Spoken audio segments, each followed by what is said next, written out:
ನೀವೇನೇ ಹೇಳಿ ನಮ್ಮ ಜಗ್ಗಣ್ಣನ ಧೈರ್ಯ ಅಂದರೆ ಧೈರ್ಯ ಒಂಥರ ಗಂಡ್ಯದೆ ಅಂತ ಹೇಳ್ಬೋದು ಜಗ್ಗಣ್ಣಂಗೆ. ಸೊ ಯಾರು ಅಂತ ಗೊತ್ತಾಗಿಲ್ವ ನಿನ್ನೂ ನಿಮಗೆ? ನಮ್ಮ ಲಾಯರ್ ಜಗದೀಶ್ ಅವರು. ಸೊ ಯಾಕೆ ಇಷ್ಟು ಹೊಗಳ್ತಾ ಇದ್ದೀನಿ ಅಂತಂದರೆ, ಸೊ ಅವರು ರೀಸೆಂಟಾಗಿ ಒಂದು ದೇವನಹಳ್ಳಿ ಹತ್ರ ಇರುವಂಥ ಒಂದು ಟೋಲ್ ಪ್ಲಾಜಾ ಹತ್ರ ಹೋಗಿರ್ತಾರೆ.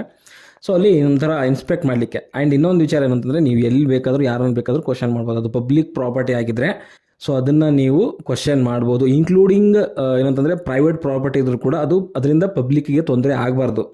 ಓಕೆ, ಸೊ ಆ ಥರದ್ದೊಂದು ಪ್ರಾಪರ್ಟಿನ ನೀವು ಕ್ವಶನ್ ಮಾಡೋವಂಥ ರೈಟ್ಸು ಭಾರತದಲ್ಲಿರುವಂಥ ಎಲ್ಲವನಿಗೂ ಇದೆ. ಓಕೆ, ಅಂಥದ್ರಲ್ಲಿ ಟೋಲ್ ಪ್ಲಾಜಾ ಏನಿದೆ, ಸೊ ಅಲ್ಲಿ ಹೋಗಿ ಕ್ವಶನ್ ಮಾಡೋವಂಥದ್ದು ಯಾವುದೇ ತಪ್ಪಿಲ್ಲ. ಸೊ ಅದೇ ರೀತಿಯಲ್ಲಿ ಸೊ ರೀಸೆಂಟಾಗಿ ನಮ್ಮ ಲಾಯರ್ ಜಗದೀಶ್ ಅವರು ಒಂದು ಯೂಟ್ಯೂಬ್ ಚಾನಲ್ ಮುಖಾಂತರ ಅಲ್ಲಿ ಒಂದು ಸ್ವಲ್ಪ ಇನ್ಸ್ಪೆಕ್ಷನ್ ಮಾಡೋಕ್ಕೆ ಹೋಗಿದ್ರು.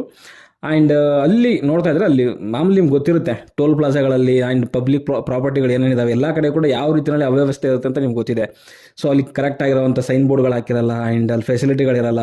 ಎಲ್ಲ ಟೋಲ್ ಪ್ಲಾಜಾ ಕೂಡ ಅಷ್ಟೇ ನ್ಯಾಷನಲ್ ಹೈವೇ ಅಥಾರಿಟೀಸ್ ಅವ್ರು ಏನು ಮಾಡಿರ್ತಾರೆ ಅಂತಂದರೆ, ಒಂದೊಂದು ರೂಲ್ಗಳನ್ನ ಮಾಡಿರ್ತಾರೆ. ಟಾಯ್ಲೆಟ್ಗಳಿರಬೇಕು, ಆ್ಯಂಡ್ ನೀರಿನ ವ್ಯವಸ್ಥೆ ಇರಬೇಕು, ಆ್ಯಂಬುಲೆನ್ಸ್ಗಳಿರಬೇಕು, ಆ್ಯಂಡ್ ಏನಾದರೂ ಎಮರ್ಜೆನ್ಸಿ ಅಂತ ಇಶ್ಯೂ ಬಂದಾಗ ಅಲ್ಲಿ ಅಂದರೆ ಫೋನ್ ಕಾಲ್ ಮೂಲಕ ಕಾಲ್ ಮಾಡಿದ್ರೆ ಸೊ ಅದನ್ನು ಅಟೆಂಡ್ ಮಾಡಬೇಕು. ಸೊ ಪ್ರತಿಯೊಂದು ರೀತಿಯ ಒಂದು ರೂಲ್ಗಳಿದ್ದಾವೆ. ಸೊ ಅದನ್ನು ಫಾಲೋ ಮಾಡಬೇಕು. ಬಟ್ ಇಲ್ಲೆಲ್ಲೂ ಕೂಡ ನಮ್ಮ ದೇಶದಲ್ಲಿ ಯಾವುವೂ ಆಗೋದಿಲ್ಲ. ಆ್ಯಂಡ್ ಆ ಟೋಲ್ ಪ್ಲಾಜಾ ಏನು ಕಟ್ಟಿರ್ತಾರೆ, ಸೊ ಯಾವಾಗಿಂದ ರೋಡ್ ಅದು ಆಗಿರುತ್ತೆ, ಸೊ ಇಷ್ಟು ವರ್ಷಕ್ಕೆ ಅಥವಾ ಇಷ್ಟು ಕಸ್ಟಮರ್ಸ್ ಇಲ್ಲಿ ಬರ್ತಾರೆ ಅಂತ ಮುಂಚೆನೇ ಅವ್ರಿಗೆ ಗೊತ್ತಿರುತ್ತೆ. ಆ್ಯಂಡ್ ಇಷ್ಟು ವರ್ಷಕ್ಕೆ ಆ ದುಡ್ಡು ಕಲೆಕ್ಟ್ ಆಗುತ್ತೆ. ಸೊ ಅದಾದಮೇಲೆ ಟೋಲ್ ಇರಬಾರ್ದು ಅಲ್ಲಿ. ಸೊ ಇಂಥದ್ದೆಲ್ಲ ಇರಬೇಕಾದ್ರೆ ಅವ್ರು ಯಾವುದನ್ನು ಕೂಡ ಫಾಲೋ ಮಾಡೋದೇ ಇಲ್ಲ. ಸೊ ಅಂಥದ್ದನ್ನು ಕ್ವಶನ್ ಮಾಡೋಕ್ಕಂತ ಲಾಯರ್ ಜಗದೀಶ್ ಅವರು ಒಂದು ಚಾನಲ್ ಮೂಲಕ ಹೋಗಿದ್ರು. ಆ್ಯಂಡ್ ಅಲ್ಲಿ ಅದ್ರ ಬಗ್ಗೆ ತೋರಿಸ್ತಿರೋ ಟೈಮಲ್ಲಿ ಯಾವನೋ ಒಬ್ಬ ಮ್ಯಾನೇಜರ್ ಬಂದು ಅಲ್ಲೆಲ್ಲ ಶೂಟ್ ಮಾಡೋಂಗಿಲ್ಲ ಹಂಗೆ ಹಿಂಗೆಲ್ಲ ಅಂತ ಸ್ವಲ್ಪ ಕಿರಿಕ್ ಮಾಡ್ದೆ. ಸ್ವಲ್ಪ ಎಲ್ಲೋ ಗಲಾಟೆಗಳೆಲ್ಲ ಸ್ಟಾರ್ಟ್ ಆಯಿತು. ಬಟ್ ಲಾಯರ್ ಜಗದೀಶ್ ಆಮೇಲೆ ಒಳ್ಳೆ ಎಗರಿ ಗುದ್ದಿ ಓಡಿಸ್ಬಿಟ್ಟ. ಆ್ಯಂಡ್ ಅವನು ಯಾರೋ ಮೇ ಬಿ ಆಂಧ್ರದ ಅಂತ ಅನ್ಸುತ್ತೆ, ಮೇ ಬಿ ಏನಲ್ಲ ಆಂಧ್ರದವನೇ ಅವನು. ಸೊ ಅವನಿಗೆಲ್ಲ ನೀನು ಬಂದಿರೋದು ಎಲ್ಲಿಂದ ಹಂಗೆ ಹಿಂಗೆ ಅವನು ಇವರಿಗೆ ಸ್ವಲ್ಪ ಕೆಂಪೇಗೌಡರು ವಂಶಸ್ಥರು ಅನ್ನೋ ಒಂದು ಇದು, ವಂಶಸ್ಥರು ಮೀನ್ಸ್ ಅದೇ ಒಂದು ಕಾಸ್ಟಿಂದ ಬರ್ತಾರಲ್ಲ. ಸೊ ಇವ್ರಿಗೆ ಒಂದು ಸ್ವಲ್ಪ ನಮ್ಮದು ಅಂತ ಅನ್ನೋ ಒಂದು ಫೀಲಿಂಗ್ ಇದೆ. ಆ್ಯಂಡ್ ಅವನಿಗೆ ಹೊಡೆದಿರೋದ್ರಲ್ಲಿ ಅಷ್ಟೊಂದು ಹಾಸ್ಯ ಬೇಡ ಅಂತ ಅನ್ಸಿದ್ರು ಕೂಡ ಕೆಲವು ಟೈಮಲ್ಲಿ ಅನಿಸುತ್ತೆ ಈ ಹೊರಗಡೆಯಿಂದ ಬಂದವರಿಗೆ ಅದೇ ಒಂದು ರೀತಿ ಸರಿ ಅಂತ ಅನ್ಸುತ್ತೆ. ಯಾಕಂದ್ರೆ ನಾವು ಇಲ್ಲಿವರೆಗೂ ಬೇಡಿ ಕೇಳಿ ಎಲ್ಲ ಮಾಡಿದ್ವಿ, ಬಟ್ ಅವ್ರು ಭಕ್ತಿಲ್ಲ. ಓನ್ಲಿ ನಾನು ಹೇಳ್ತಿರೋದು ಬೇರೆ ಆಂಧ್ರದವ್ರು ಅಂತಲ್ಲ, ಬೇರೆ ಬೇರೆ ಭಾಷೆ, ನಾರ್ತ್ ಇಂಡಿಯನ್ಸು ಬೇರೆ ಎಲ್ಲರೂ ಕೂಡ.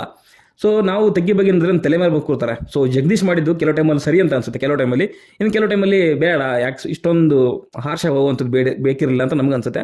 ಬಟ್ ಅಲ್ಲಿ ನೋಡಿದಂಥ ಅವ್ಯವಸ್ಥೆಗಳು ನೋಡಿದ್ರೆ, ಅಲ್ಲೇ ಗುಟ್ಕಾ ತಿಂದು ಅಲ್ಲೇ ಉಗುಳಿ, ಅದಕ್ಕೆ ಒಂದು ಪೇಂಟಿಂಗ್ ಇಲ್ಲ ಗೋಡೆಗಳಿಗೆ, ಆ್ಯಂಡ್ ಅಲ್ಲಿ ಬ್ಯಾರಿಗೇಡ್ ಇದ್ದಾವೆ ಅವು ಸರಿ ಇಲ್ಲ. ಆ್ಯಂಡ್ ಅಲ್ಲಿ ಅಟ್ಲೀಸ್ಟ್ ಅಲ್ಲಿ ಕುತ್ಕೊಳ್ಳೋವಂಥ ಒಂದು ಸ್ಟಾಫ್ ಮೆಂಬರ್ ಯಾರಿದ್ದಾರೆ, ಸೊ ಅವ್ರಿಗೆ ಚೇರ್ಗಳಿಲ್ಲ, ಆ್ಯಂಬುಲೆನ್ಸ್ ಇಲ್ಲ, ಒಂದು ಟಾಯ್ಲೆಟ್ ಇಲ್ಲ, ಒಂದು ನೀರಿನ ವ್ಯವಸ್ಥೆ ಇರಲ್ಲ, ಏನೂ ಇರಲ್ಲ. ಸುಮ್ಮನೆ ದುಡ್ಡು ಕಲೆಕ್ಟ್ ಮಾಡ್ಕೊತಿರ್ತಾರೆ ಅಷ್ಟೇ. ಆ್ಯಂಡ್ ಇನ್ನೊಂದು ಕೆಲವೊಂದು ವಿಚಾರಗಳೇನು ಅಂತಂದರೆ, ಒಂದು ಗಾಡಿ ಟೋಲ್ ಪ್ಲಾಜಾದಲ್ಲಿ 10 ಸೆಕೆಂಡ್ಗಿಂತ ಮೇಲೆ ಇತ್ತು ಅಂತಂದರೆ ಸ್ಕ್ಯಾನ್ ಮಾಡೋ ಟೈಮಲ್ಲಿ ಸೊ ಅವರು ದುಡ್ಡು ಕಟ್ಟೋಂಗಿಲ್ಲ 10 ಸೆಕೆಂಡ್ ಮೇಲೆ ಹೋದರೆ, ಅದು ರೂಲ್ ಇರೋದು. ಓಕೆ, ಆ್ಯಂಡ್ ಇನ್ನೊಂದು ಏನಂತಂದರೆ, ಅಲ್ಲೊಂದು ಲೈನ್ ಹಾಕಿರ್ತಾರೆ, ಎಲ್ಲೋ ಲೈನ್ ಅಂದರೆ ಈ ಟೋಲ್ ಗೇಟ್ ಏನಿರುತ್ತೆ, ಬ್ಯಾರಿಗೇಡ್ ಇರುತ್ತೆ. ಸೊ ಅದರಿಂದ 100 ಮೀಟರ್ಗೆ ಅವರು ಏನು ಮಾಡಿರ್ತಾರೆ ಅಂದರೆ ಒಂದು ಲೈನ್ ಎಳೆದಿರ್ತಾರೆ, ಒಂದು 100 ಮೀಟರ್ ಲೈನ್ ಎಳೆದಿರ್ತಾರೆ. ಇನ್ ಕೇಸ್ ನಿಮ್ಮ ಗಾಡಿ ಏನಾದರೂ ಆ ಒಂದು 100 ಮೀಟರ್ ಹಿಂದ್ಗಡೆಗೆ ವೇಟಿಂಗಲ್ಲಿ ಇತ್ತು ಅಂತಂದ್ರೂ ಕೂಡ ನೀವು ₹1 ಕಟ್ಟಂಗಿಲ್ಲ ಟೋಲಲ್ಲಿ. ಆ್ಯಂಡ್ ಅವ್ರದ್ದು ಏನಾದರೂ ಸ್ಕ್ಯಾನರ್ ಏನಾದರೂ ವರ್ಕ್ ಆಗಿಲ್ಲ ಅಂತಂದರೆ ಸೊ ನೀವು ಕೂಡ ದುಡ್ಡು ಕಟ್ಟೋ ಹಾಗಿಲ್ಲ. ಯಾಕೆ ಅಂತಂದರೆ, ಇವಾಗ ನಿಮ್ಮ ಒಂದು ವ್ಯಾಲೆಟಲ್ಲಿ ಏನಾದರೂ ದುಡ್ಡಿಲ್ಲ ಅಂತಂದರೆ ನಿಮ್ಮ ಕಡೆಯಿಂದ ಡಬಲ್ ಕಟ್ಸ್ಕೊತಾರೆ ಅವರು. ಅದೇ ರೀತಿಯಲ್ಲಿ ಅವ್ರದ್ದು ಸ್ಕ್ಯಾನರ್ ಏನಾದರೂ ವರ್ಕ್ ಆಗಿಲ್ಲ ಅಂತಂದರೆ ಅದಕ್ಕೆ ನೀವು ಜವಾಬ್ದಾರಲ್ಲ, ಅದಕ್ಕೆ ಟೋಲ್ ಪ್ಲಾಜಾದವ್ರ ಜವಾಬ್ದಾರಿ.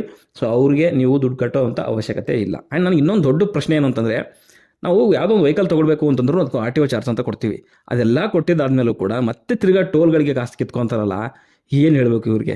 ಸುಮಾರು ಜನ ಹೇಳ್ತಾರೆ ಅವ್ರು ರೋಡ್ ಕಟ್ಟಿದ್ದಾರೆ, ರೋಡ್ ಒಂದು ಒಳ್ಳೆ ಫೆಸಿಲಿಟಿ ಕೊಟ್ಟಿದ್ದಾರೆ, ಸೊ ಅದಕ್ಕೋಸ್ಕರ ಟೋಲ್ ತಗೊತಾರೆ ಅಂತ ಹೇಳ್ತಾರೆ. ನಮ್ಮ ಹತ್ರ RTO ಚಾರ್ಜ್ ಏನಕ್ಕೆ ತೊಗೋಬೇಕು, ಕೀಳಕ್ಕೆ ತೊಗೋಬೇಕಾ?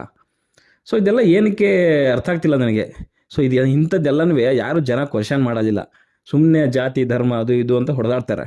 ಜಾತಿ ಧರ್ಮ ಮಾತಾಡಲಿ, ಅವ್ರ ಧರ್ಮ ಅವ್ರಿಗೆ ಶ್ರೇಷ್ಠ, ಆದರೂ ಇಂಥದ್ದನ್ನೂ ಎಲ್ಲ ಅಟ್ಲೀಸ್ಟ್ ಕ್ವಶನ್ ಮಾಡಬೇಕಲ್ಲ. ಸೊ ನನಗೊಂಥರ ಖುಷಿಯಾಗಿದ್ದು. ಸೊ ಲಾಯರ್ ಜಗದೀಶ್ ಕೆಲವು ಟೈಮಲ್ಲಿ ಸುಮ್ಮನೆ ಏನೋ ದಾಖಲೆಗಳಿಲ್ಲದೇ ಸ್ವಲ್ಪ ಕೆಲವು ಟೈಮಲ್ಲಿ ಕಿರ್ಚಾಡ್ತಾರೆ. ಬಟ್ ಆದರೂ ಕೂಡ ಈ ವಿಷಯದಲ್ಲಿ ಮಾತ್ರ ಅವ್ರಿಗೆ ನಾನು ಅಪ್ರಿಷಿಯೇಟ್ ಮಾಡ್ತೀನಿ. ಆ್ಯಂಡ್ ಇನ್ನೂ ಸುಮಾರು ಜನ ಈ ರೀತಿಯ ಒಂದು ಕೆಲಸಗಳನ್ನ ಮಾಡಬೇಕು. ಸೊ ಇಂಥವ್ರಿಗೆ ನಮ್ಮ ಬೆಂಬಲ ಇರಬೇಕು ಅಂತ ನನಗೊಂದು ಅನಿಸುತ್ತು. ಸೊ ಅದಕ್ಕೋಸ್ಕರ ಈ ವಿಡಿಯೋನ ಹಂಚ್ಕೊತಾ ಇದ್ದೀನಿ. ಸೊ ನಿಮ್ಗೇನಾದರೂ ವಿಡಿಯೋ ಇಷ್ಟ ಆದರೆ ಲೈಕ್ ಮಾಡಿ, ಶೇರ್ ಮಾಡಿ, ಚಾನಲ್ ಸಬ್ಸ್ಕ್ರೈಬ್ ಮಾಡ್ಕೊಳ್ಳಿ ಅಂತ ಹೇಳ್ತಾ ಮುಂದೆ ನೋಡೋದು ಸಿಗೋವರೆಗೂ ಬಾಯ್ ಬಾಯ್.